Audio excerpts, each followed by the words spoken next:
Problems when painting. This is why they always say you should use good paint. Now, I'm in Australia. It's been a couple of days where it's been 28 and 30 degrees, right? Even today's meant to be 20 to 30, somewhere in between. Just, the average temperature where they test these are at 25 degrees. Right, now these lines might look really smooth and clean, and they are pretty good actually, to be quite honest. Masking tape as masking tape. I use painter's tape. It's cheap, no-name brand masking tape, and it's done the job quite effectively. But there are a few places, and there are problems with using cheap masking tape. For instance, how you spray can be a big thing too.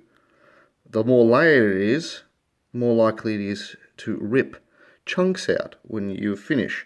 This is also due to the fact that the paint had a really bad bond. This probably is indicative of the fact that you sprayed in weather that wasn't warm enough. And then this happens.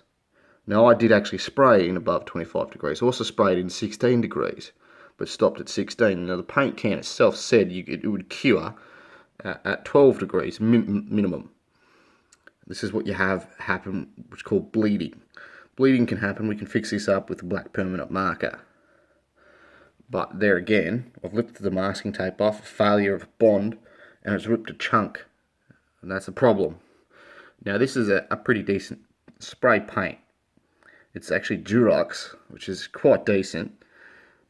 But next time I think I'll go with a more creative type brand like Iron Lac.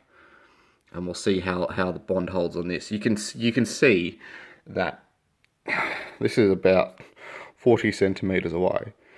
It's hard to see any imperfection. You will always have bleeding, and there will always be problems with painting panels.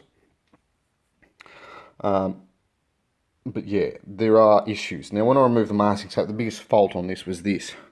The failure of the bond, sometimes because of a dirty surface, because this surface was washed and it was degreased.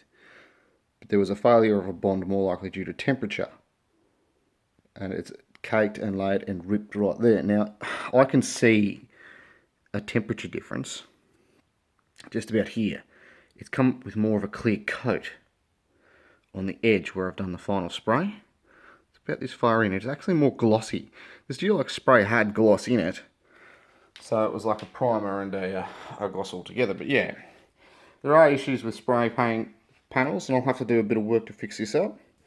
With focus, you'll be able to see some tearing, but then you zoom out and it's, that's 30 centimeters away. So this is a pretty damn good job of a paint, especially for an aerosol.